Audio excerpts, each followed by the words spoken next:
Tere, nagu öeldud, mina olen Ago Luberg ja ameti poolest olen ma lektor ja nagu käis läbi, ma siis õpetan programmeerimist siin päris mitmel hetkel. Ja minu siuke ettekande siis teema oleks, milleks õppida IT-d või kas õppida IT-d. Et proovime sellest natukene siit läbi rääkida. Ma alustan, kuna siin räägitakse erinevatest ametitest ja nii edasi, siis ma proovin võib-olla rääkida midagi üldist. Ja ma olen võtnud aluseks, on üks siuke vahva uurimus tehtud, see on küll juba nüüd 3 aastat tagasi. OSKA on selle nimi, ma kohe ütlen, mis OSKA oli. Oskuste arendamise koordinatsioonisüsteem. Et ühesõnaga on võetud ette, see OSKA tegeleb mitte nüüd ainult IKT, vaid ka teiste valdkondadega, ehk siis on võetud vaevaks erinevad valdkonnad Eestis läbi käia, tehakse erinevad analüüsid, mis on selle valdkonna tulevik ja nii edasi. Ja siin esimene asi, mis slaidid silma jääb, on see, et me täna väidetavalt siis, või mitte täna, 2016 oli siis umbes 30 000 inimest, kes tegeleb IKT valdkonnas. IKT on siis info- ja kommunikatsioonitehnoloogia kokku, selline lühend. Ja see raport on aastast 2016, üht-teist on kindlasti muutunud, on ju, aga mõned asjad, mis ma siis tahaks välja tuua, on näiteks see raport on välja palgad IKT sektoris. Ja ütleme, et mis siit olulisem kõigepealt on lugeda, on siis see, et siin see nii-öelda vasakpoolsem graafik siis näitab võrdluses erinevate valdkondade nii-öelda palgatasemeid. Ja ütleme, et keskmiselt on siis IKT valdkonnas palgad kõrgemad kui mujal. Ja ongi, et sõltuvalt teie nii-öelda ametist, nad võivad siis olla veel eks kõrgemad. Kui me vaatame seda parempoolsemat graafikut, siis seal on välja toodud arendajate palgatasemed. See on nüüd umbes 3 või vist 4 aastat tagasi ja ma vaatasin Statistikaameti järgi täna on palk tõusnud umbes 1,4 korda. Nii et võite ise omad arvutused teha. Ehk siis kõige vasakpoolsem, see 1260 on välja toodud noorem arendaja, niisugune keskmine palk. Siis see keskmine on lihtsalt tarkvara arendaja ja siis see 3. tulp on siis vanem tarkvara arendaja.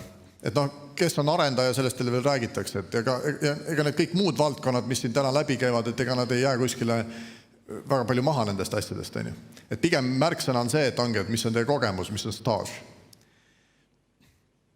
Nüüd seal raportis vaadeldi peamiselt tegelikult seda nii-öelda vaatenurka, et mis juhtub selles valdkonnas lähitulevikus 10 aasta jooksul. Ja siin on nüüd siuke natukene keeruline graafik. Ma proovin kiirelt nüüd kokku võtta, mis siin siis näidatud on. See on näidatud nüüd need sinised mummud või pallid on siis nii-öelda lõpetajad. See on siis jälle aastal 2016, et palju on lõpetajaid mingis valdkonnas on ju.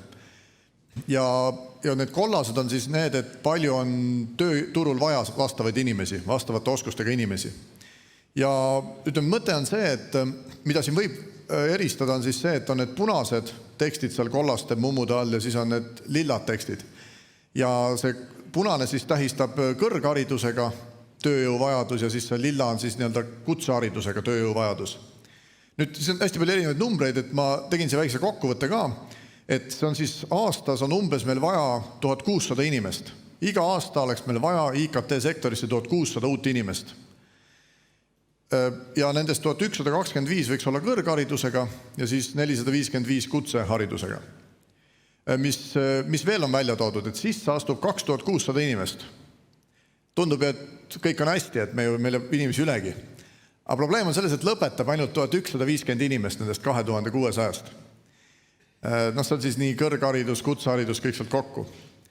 Ja teine asi, mis on problemaatiline, on see, et nendest lõpetajatest 600 on kõrgharidusega, ehk siis lõpetavad mõne vastava kõrghariduskooli ja siis 550 on kutsehariduskooli lõpetajaid.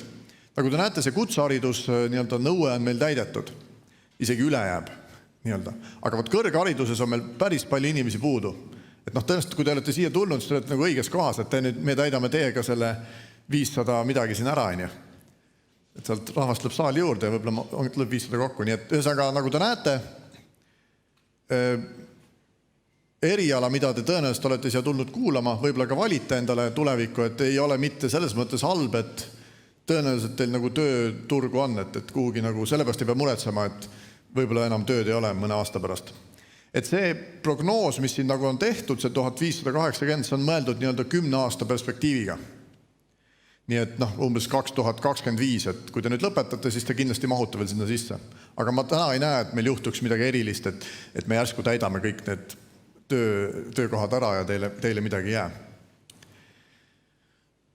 Veel niisugune nii-öelda huvitav fakt on siis see, et katkestamine IKT erialadel, kui me võrdleme, see punktiirjoon on niisugune keskmine katkestanute protsent siis, ja siis see sinine pidevjoon on siis IKT erialadel katkestanute hulk. See on nüüd aastal 2007–2014 bakalaureuse õppetasemel. Et, ütleme, et ega ta ei ole drastiliselt kuhugi pole muutunud. Et fakt on see, et IKT erialal on see väljalangemine suurem. Ma ei oska täpselt öelda, mis need põhjused on ja ma võib-olla selleks ei ole siin praegu ka aega, et nii põhjalikult seda teemat läbi käia, aga lihtsalt teadmiseks, et see on, et mõnes mõttes kõik on niisugune vahva, et tulge IKT-d õppima, aga nagu kohe näitan teile ka järgmisel slaidil, või sellel slaidil, et siis elu ei ole nii roosiline kõik. Et siin on ka mingisugune tehtud uurimus, et mis siis need probleemid on, et miks siis välja kukutakse, et ongi motivatsiooni puudus, soov töötada. Ehk siis teadupärast te võib-olla olete tähele pannud, et mõni läheb IT-sse tööle juba keskkoolis, on ju. Et ma tean, et mul on olnud tudengeid, kes siis esimesel aastal tulid nagu, lõpetasid 12. klassi ära, olid juba 3 aastat Skype'is töötanud selleks ajaks. Et ongi, et mis me siis räägime. Aga ongi, et soov töötada, siis on õppekorralduse meeldib ja nii edasi, et siin need nagu põhjuseid on. Jällegi, see ei ole otseselt mu selle jutu point siin, et ma lihtsalt toon välja mõned asjad, mis mul on nagu silma jäänud siin.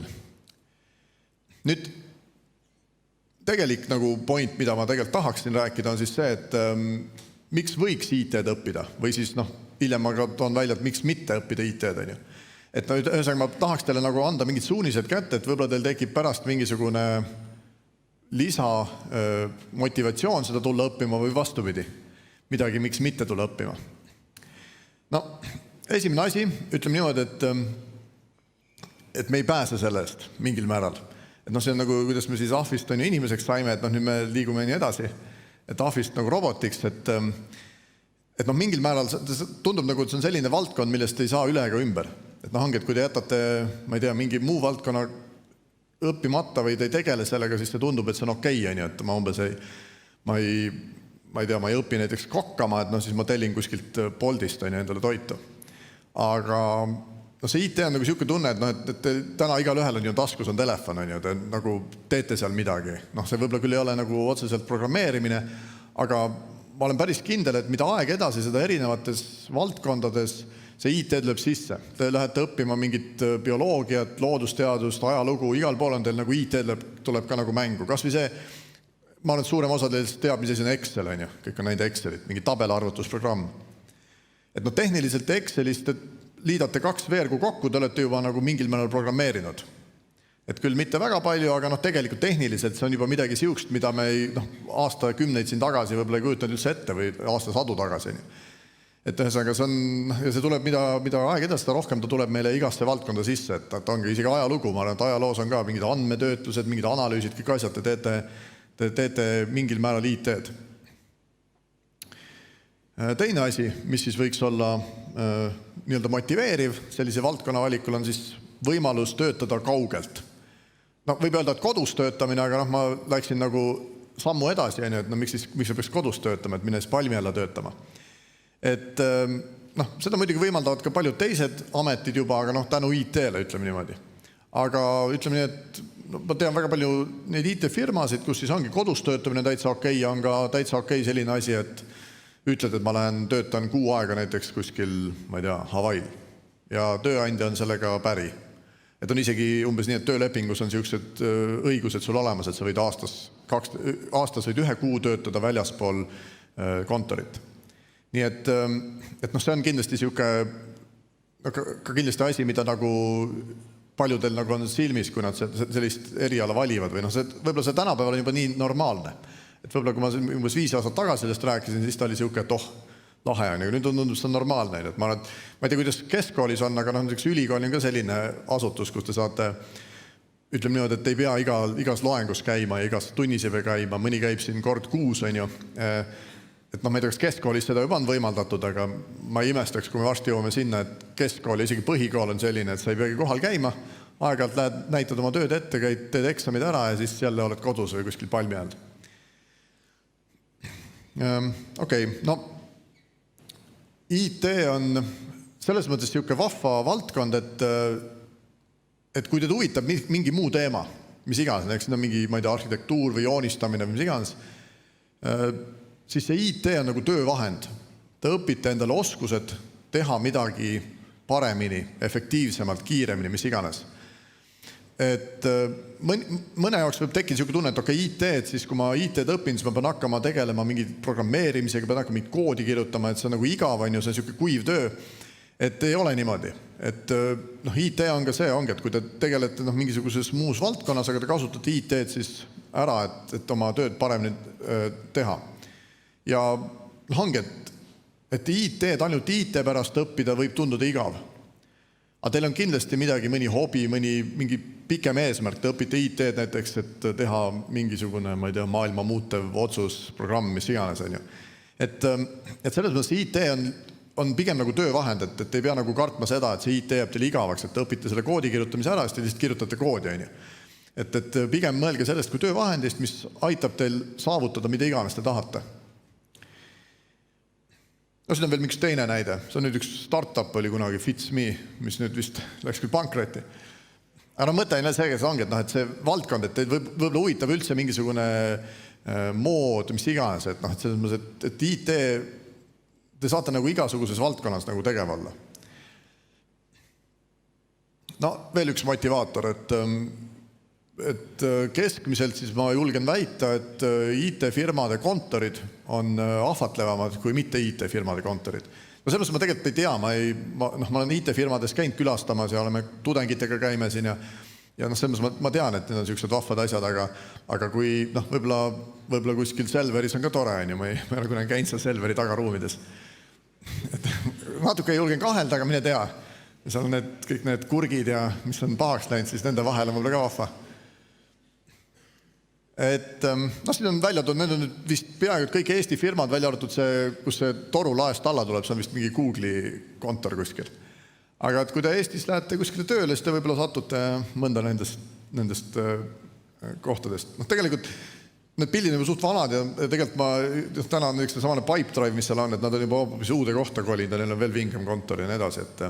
Et ütleme nii, et see on siuke asi, mis võib ka kindlasti olla motivaator. Et näiteks see pildilt ei tule välja, aga näiteks kui teil on töö juures on olemas saun, teil on pingsilaud, on ju, teil on võimalik põhimõtteliselt ka magada, teil on mingid voodid seal on olemas, on võimalik, mis iganes, et on jõusaal näiteks, ma tean, Pipedrive'il on jõusaal olemas, et lähedki keset päeva, teed tund aega natuke jõusaalis midagi, aitab nagu mõtted mujale viia, on ju. Et ühesõnaga ongi, need lihtsalt ütleme, et ma ei ütlegi, et mitte et Selver ei saaks seda endale võimaldada otseselt, aga lihtsalt tõenäoliselt need käibed ja need lihtsalt vahendid on palju väiksemad Selveril. Et lihtsalt IT-s on niimoodi, et meil üldiselt see, nad on hea järjel suhteliselt, kui te valite mingi hea firma, on ju, et siis kõik need asjad saavad teile osaks. Võib-olla siis nagu kõige materiaalsem tulemus või motivaator, mille ma jätsin siia kõige lõppu, sellesse plokki on siis keskmine palk. Ja see on nüüd selle aasta teise kvartali seis. See on niimoodi, et see tume ja siis roheline on siis 2 erineva aasta võrdlus. Et see tume on siis selle aasta teine kvartal ja roheline on eelmise aasta teine kvartal. Ja nagu näete, siis see ongi nagu see on see top, on ju, seal altpoolt ma jätsin midagi, lõiksin välja. Okei, ma lõiksin muidugi välja ka selle skaala sealt, nii et selles mõttes on muidugi hea. Ühesõnaga ta on kuskil seal ees, on ju. Ma pakun, et see iga nii-öelda vertikaalne joon võiks olla 500 eurot. Ehk siis keskmine palk on täna vist natuke alla 2500 IKT sektoris, see on siis brutopalk. See on see, kust lähevad igast vahvad maksud maha. Ütleme, et oluline see, et see on nagu te näete, see on kõige suurem keskmine palk. Millest me siin räägime. Keskmine on seal kuskil 1500, alla 1500 natuke, et no neid valdkondi veel on ju, mis üle keskmise toovad, aga no ütleme, et üks asi, mis selle keskmise viib natuke üles, on näiteks ka see, et IT-d on suhteliselt lihtne müüa või noh, te teete tööd siin, aga te nii-öelda firma ise on USAs näiteks. Noh, kas või võtame Microsoft või siis nii-öelda Skype on ju, et noh, et ongi, et noh, neil lihtsalt on võimalus maksta umbes sarnast palka, mida nad USAs maksavad, aga lihtsalt meie nii-öelda elatustaseme juures on see nagu noh, kõvasti tõstab seda keskmist kõrgemale. Kuskil oli just mingi hiljuti mingi top, ma ei tea, 500 või nagu keskmise palga nii-öelda näitajate poolest firmad reastatud, et seal oli ka väga paljud on ikka IT-firmad. No, osad on ka mingid finantsfirmad, need on ka seal eespool, aga väga palju IT-firmasid tunneb sealt ära. Okei, kõik on ju tore, et noh, okei, et tulge IT-d õppima, aga ma räägin ära ka ohtudest, et see ei ole ainult niimoodi, et nüüd on siin mingi meelakkumine ja raha tuleb, on ju, ja et esimene asi, ütleme nii, et see valdkond on päris tehniline. Et noh, ma olen siia välja toonud mingi väikse osa ainult erinevatest tehnoloogiatest, see on nüüd küll niisugune rohkem tarkvara pool. Et kui te võib-olla hakkate mingi elektroonikat tegema, siis võib-olla kõik asjad ei rakenda või ei ole nagu samamoodi nii-öelda samad probleemid kui siin tarkvaras, aga siin on välja toodud mingi osa mingisugusest tarkvara valimist, mida siis te mõni võib-olla kasutab. No tõenäoliselt kõiki neid ei kasuta, selles, et nad natuke on vastuolulised. Aga noh, põhimõtteliselt, et see nii-öelda ütleme nii, et tehniliste vahendite hulk, mida te kasutate igapäevatöös on päris suur. Et ei ole niimoodi, et ma õpin ütleme, ühe programmi selgeks, ütleme ühe keele ja siis ongi kõik, et nüüd ma olen elu lõpuni kindlustatud, et võin tööd teha. Et nii ei ole, et ja no ongi, et mul vist tuleb eraldi slaid selle kohta, aga jah, mõte on see, et kõik need asjad arenevad ja siis mingi asi kaob nii-öelda ära, tulevad mingid uued asjad. Eks te peate kogu aeg nagu valmis õppima. Et see ongi, et see on see varjatud tahk, mis kuskilt välja ei tule, kõik see reklaam, mis teile tehakse. Öeldakse, et tulge IT-d õppima, meil on hullult vaja, palk on hea, on ju, töökohad on lahedad, on ju. Aga no tegelikult ta on ikkagi suhteliselt tehniline ala, on ju. Et meie ka siin oma selles vähemalt informaatika õppekaas, me oleme ka need programmeerimisained üles ehitanud selle peale, et te saaksite kohe alguses aimu, millega on tegemist, et mitte ei ole niimoodi, et alguses teeme natuke niimoodi, katsume näpuga ja siis kuskil 3. semester on see, kus te järsku saate aru, et asi läheb keeruliseks. Et me proovime algusest peale panna nii-öelda selle tunde peale, et te saaksite aru, et see maailm, see on nagu hästi keeruline, et see ei ole niimoodi, et alguses kindlasti te ei orienteeru, et kõik iga päev tuleb uut infot, kõik on segane, asjad omavahel ei toimi, et see on nagu tavapärane, et sellega harjuta ära, aga ongi see, et lõpuks ikka mida aeg edasi, seda suurem tõenäoliselt te mingis asjas juba orienteerute. No, siis on niisugune nii-öelda arusaam, et lähen IT-tööle, siis ma hakkan kohe suurt palka teenima. Et tavaliselt on niisugused ebamugavad artiklid on niisugused, kus kirjutatakse, et vot Skype'i keskmine palk on 6000 eurot. Ja siis nüüd tuleb see IT-tudeng tuleb, esimese semestri ütleb, kuule, ma tahan ka 6000 kohe teenima hakata. Et tegelikult ei ole niimoodi, et ma mõtlen, 6000, see tuleb välja sealt mingisuguste finantsjuhtide ja kõrgete nii-öelda palkade arvelt. Et mitte, et ma nüüd tahaks öelda, et palgad on väikesed, aga lihtsalt ärge, te ei saa tulla ainult selle pärast IT-d õppima, et palgad on suured. Te võite üritada, kindlasti mõni tuleb, mõni ongi niisugune, et distsipliini pealt teeb asjad ära, ja võib-olla saabki tööle, võib-olla kõik on hästi, aga mis ma ütlen üldiselt. Et see tõenäoliselt ei kaalu üles seda frustratsiooni, mida te tunnete, kui see ei ole teile meelt mööda. Okei, siis ma proovisin võtta kokku mingisuguse siukse mõned märksõnad, mis mulle tunduvad võiks olla need, mis võiks panna teid nagu kaaluma, et kas see IT sobib teile või mitte. No esimene asi, et kas sul on kirg tehnoloogia vastu. Et ma ei hakka nüüd küsima, et kes siin on ja kes mitte, et me jäämegi siin vastama. Et see võiks nagu olla eelduseks. Tehnoloogia võib olla kas tarkvara, mingi riistvara, ehk siis teile meeldib midagi putitada, et see on ka kõik IKT alla läheb. Et kui teil mingil määral see on olemas, see on ainult pluss. Et kui teil nagu totaalselt ei huvita see asi, et see on nagu natuke nagu on keeruline hakata õppima nii-öelda teemat, mis endale üldse ei meeldi. No, kas sul on huvi saada teada, kuidas asjad töötavad? Et ongi, et kui ma ei tea, raadio, kuidas raadio töötab või mingi programm, et kuidas ta seda teeb ja nii edasi. Et see on jälle ainult pluss, et teil on huvi minna sügavamale, kui lihtsalt see pealiskaudne nagu raamatu sisse vaatate ka, et mitte ei vaata raamatut, seda kaant ainult, et tore raamat on ju, okei. Et te peate minema sügavale, te peate minema mõnikord päris sügavale, et asjadest nagu aru saada. Kas sulle meeldib luua uusi huvitavaid asju? See tõenäoliselt enamus ütleb, et jah, ikka meeldib.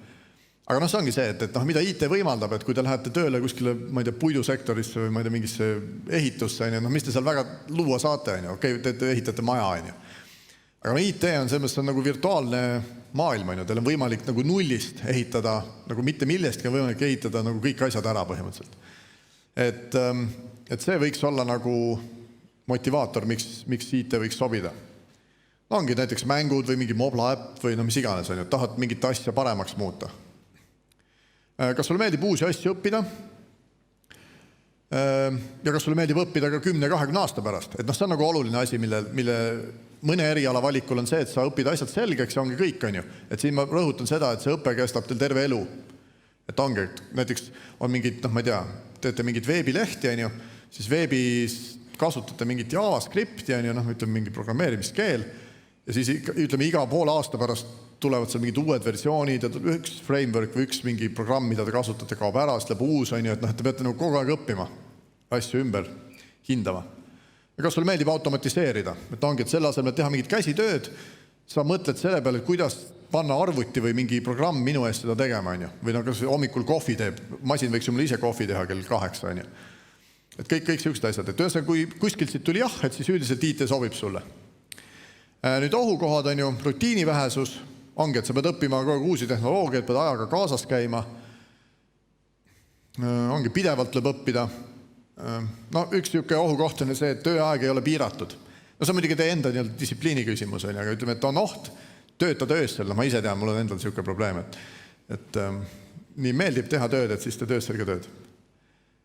Programmeerimise puhul on see algoritmilise mõtlemine võib vajada harjumist, et mõnel tuleb see loomulikult, mõnel võib võtta mitu aastat aega, alles siis hakkavad nagu asjad selgemaks saama.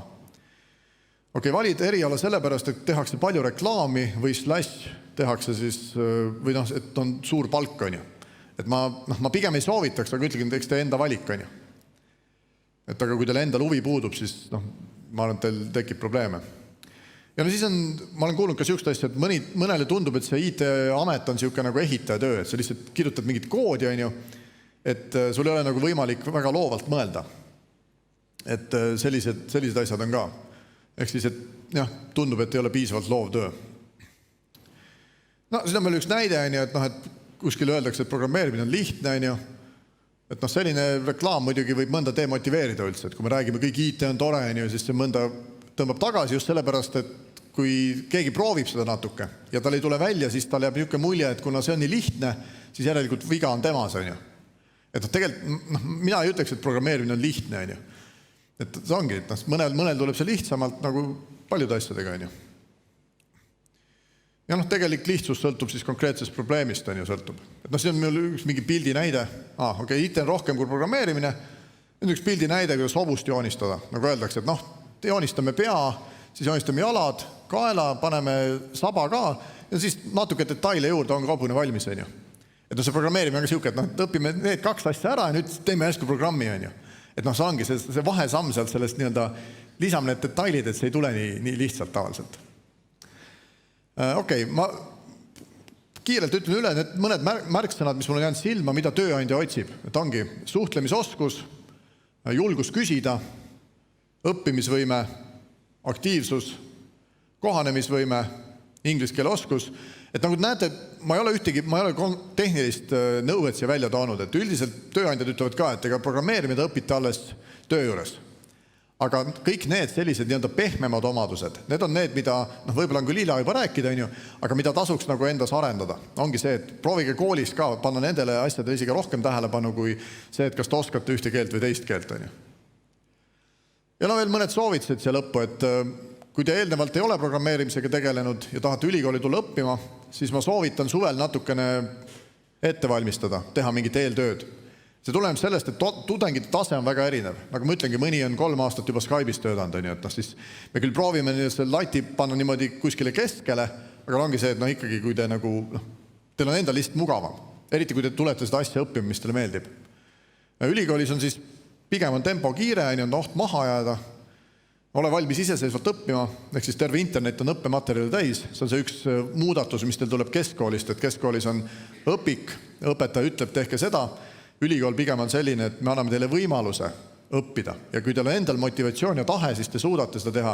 Kui te jääte ootama, et õppejõud räägib teile materjalid ette, et siis mõni räägib, aga ongi, et meil pigem on mõte selles, et iseseisvaks eluks ette valmistada.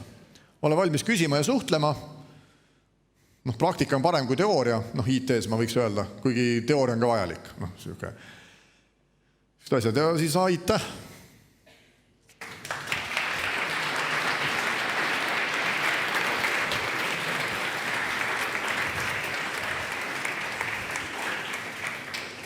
Aga suur aitäh Agole ja nüüd meil on mõni hetk aega ka küsimusteks. 2-3 küsimust saame teha.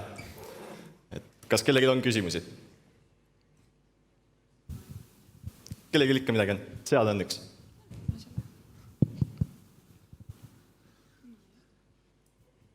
Tere! Kas matemaatiline analüüs ja füüsika on ikka veel õppekavas? Jah. No see ongi see põhjus, miks pooled välja lendavad.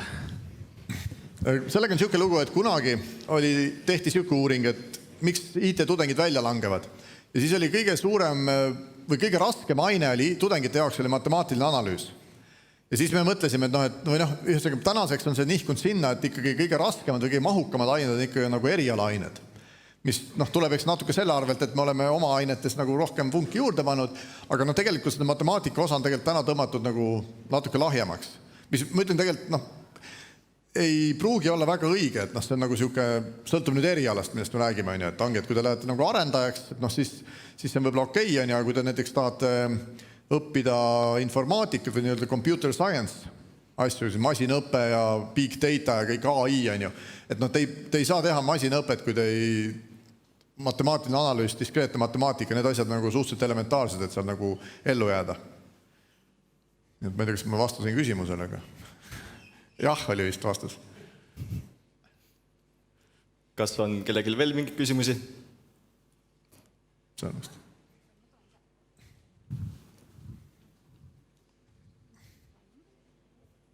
Nii, mul tekkis selline küsimus, et meil on suur vajadus IT-spetsialistides, aga küsimus seisneb selles, kas see on üleüldiselt või seal, kus makstakse madalamat palka teises kohtades, seal on kõige suurem vajadus IT-spetsialistides?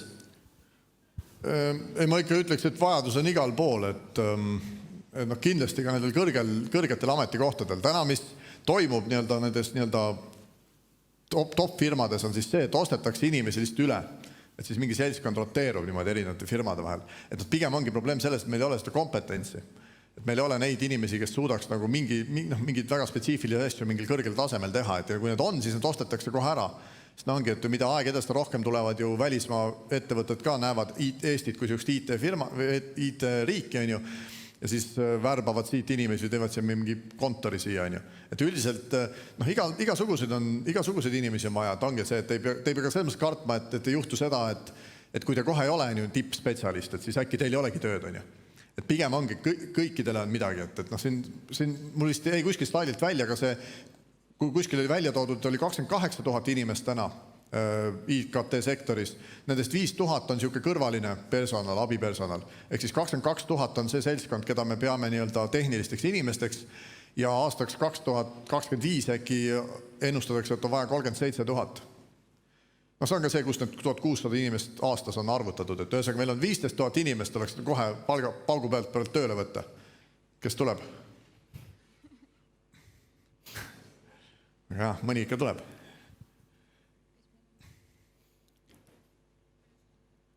Mis?